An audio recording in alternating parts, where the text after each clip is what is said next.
Forget everything you thought you knew about the Garden of Eden.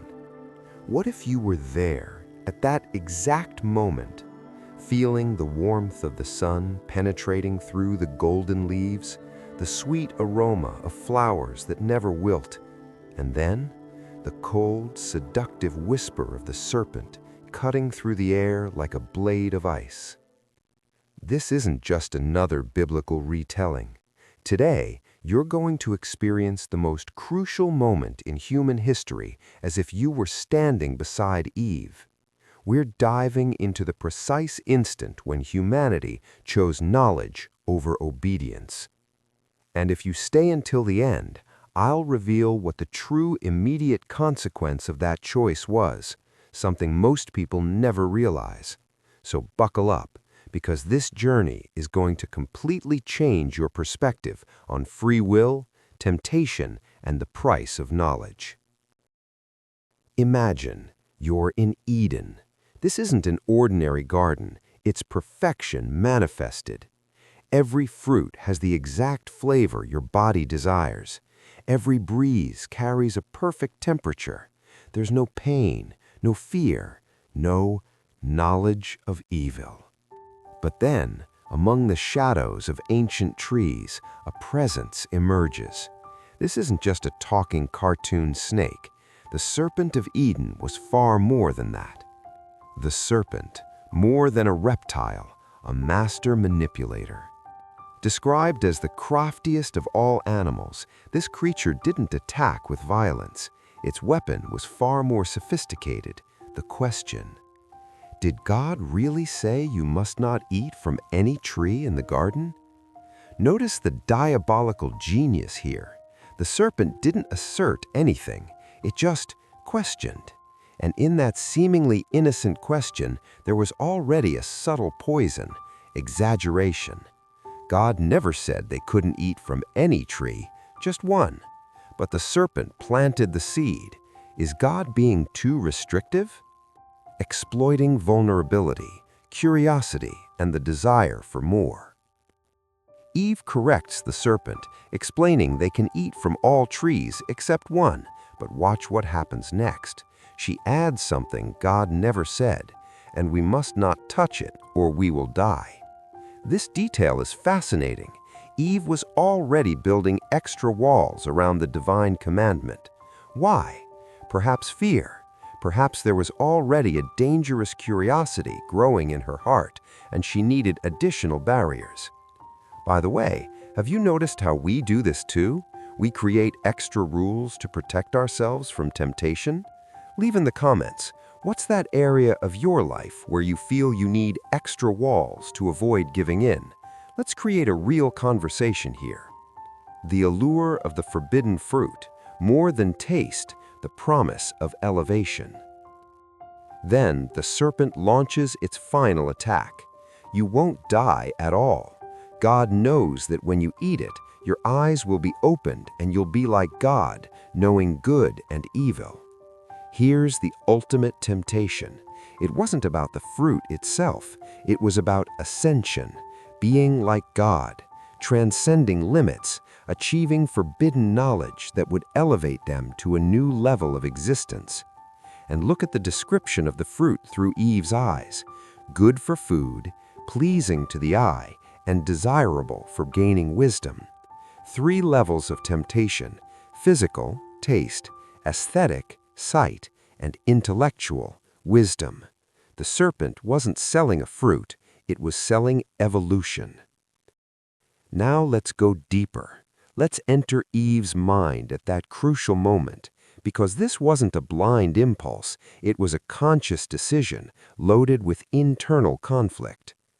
The tension between trust and curiosity. On one side, there was God's clear word, the Creator who had formed every atom of Eden, who walked with them in the cool of the day, who had never failed them. His instruction was simple: don't eat from that tree. On the other side, there was the persuasive voice of the serpent, awakening questions that had never existed before. What if God is hiding something from you? What if there's more? What if you're being unnecessarily limited? Eve stood at a crossroads we all know well, trusting established authority or seeking autonomy and personal knowledge, even if it means disobedience. The weight of free choice. Here's something profound that many miss. Eve had genuine freedom. God didn't program her like a robot. She could have said no, could have called Adam, could have confronted the serpent, but she didn't. And here's the question that won't go away. If you were there, with all that freedom and all that temptation, what would you have done? Think honestly. Comment below without fear of judgment. This is a safe space for real reflection. The allure of the forbidden knowledge. There's something deeply human about the attraction to the forbidden. It's not just rebellion. It's the belief that beyond the boundary set for us exists something essential we're missing. Eve looked at that fruit and saw more than food. She saw the possibility of transcendence, of equaling the gods, of knowing mysteries that were being deliberately hidden from her. And then she reached out her hand. The act and its immediate reverberations. The biblical text is almost cinematic in its simplicity. She took some and ate it. She also gave some to her husband who was with her, and he ate it. No thunder, no lightning, no cosmic explosion, but something changed immediately. Then the eyes of both of them were opened. Here's what most people don't realize about the consequences of the fall. They were immediate, intimate, and universal. The first awareness, nakedness, and shame. The first thing Adam and Eve noticed after eating the fruit wasn't cosmic wisdom or divine power. It was that they were naked. They had always been naked, but now, for the first time, it bothered them. Why? Because the knowledge of good and evil brought with it something devastating, critical self-awareness. For the first time, they saw themselves through eyes of judgment, and they didn't like what they saw.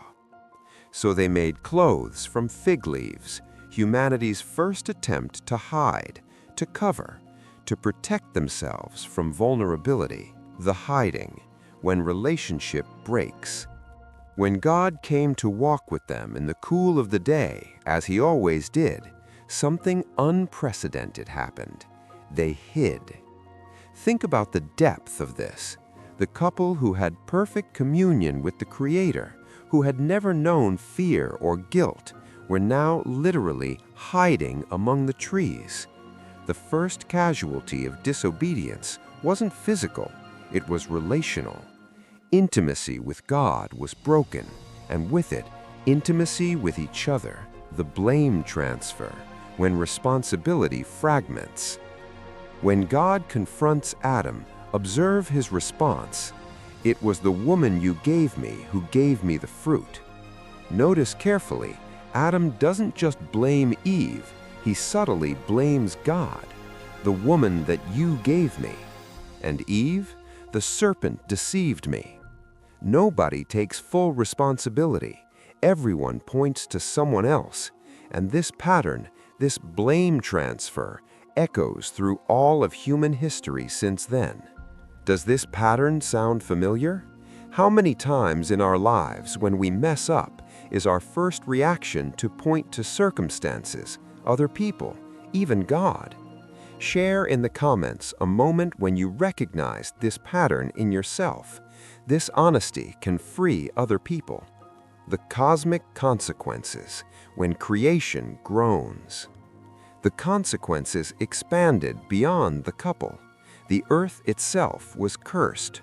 Work became toil. Childbirth became painful. Relationships became conflicted.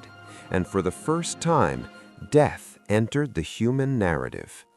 The knowledge they sought came with a price they never imagined paying. So, what do we take from this ancient story? How does it challenge us today? The nature of free will. God could have created humans incapable of disobedience, but he chose not to. Why? Because true love, true relationship only exists where there's genuine freedom of choice. The risk of creating beings with free will is that they can use that freedom to turn away from you. And that's exactly what happened.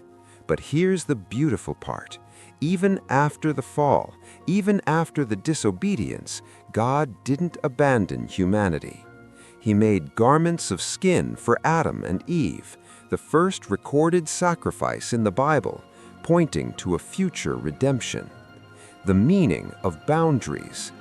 The tree of the knowledge of good and evil wasn't there to provoke, but to define. Boundaries aren't always prisons, sometimes they're protections. God established a limit not because he wanted to control robotically, but because he knew what was on the other side: the loss of innocence, the weight of moral choice, the experience of evil. And here's the penetrating question for us. When God, or conscience, or wisdom establishes boundaries in our lives, what's our reaction? Do we trust the wisdom behind the boundary, or do we automatically assume unjust restriction? The perpetual temptation. The temptation of Eden wasn't the last, it was the first. The same pattern repeats. The promise that we can be like God, that we can define our own good and evil, that total autonomy is the ultimate goal. But Eve discovered, and we continue discovering, that some boundaries exist not to diminish us, but to preserve us. So here's my final challenge for you. Is there a forbidden tree in your life that you're being tempted to justify? Some boundary you're questioning, not because it's unjust, but because what's on the other side seems attractive. You don't need to comment specifically about what it is, but leave a tree emoji if you recognize you're in this struggle. You're not alone. The story of Eden isn't just an ancient account of how everything went wrong. It's a mirror that reflects our own journey. Every day, we face our own serpents, voices that question healthy boundaries, that promise elevation through forbidden shortcuts, that say, "You deserve more." Every day, we look at our own forbidden fruits, things that are pleasing to the eye, desirable to make us wise, but that come with a price not shown on the label. And every day, we have to choose: trust the wisdom that established the boundaries, or believe we know better. The great truth Eden teaches us is this: knowledge without wisdom is dangerous, and autonomy without responsibility is destructive. But it also teaches us something hopeful. Even after the greatest disobedience, God doesn't give up on humanity. The story of Eden is the beginning of a larger narrative of redemption. If this video made you think differently about temptation, free will, or the boundaries in your life, leave your like, share it with someone who needs to hear this, and subscribe to the channel for more deep reflections on the great questions of human existence. And remember, the next time you stand before your own tree of knowledge, you have what Eve didn't have: the wisdom of knowing how the story ends when we choose knowledge over obedience. Choose wisely.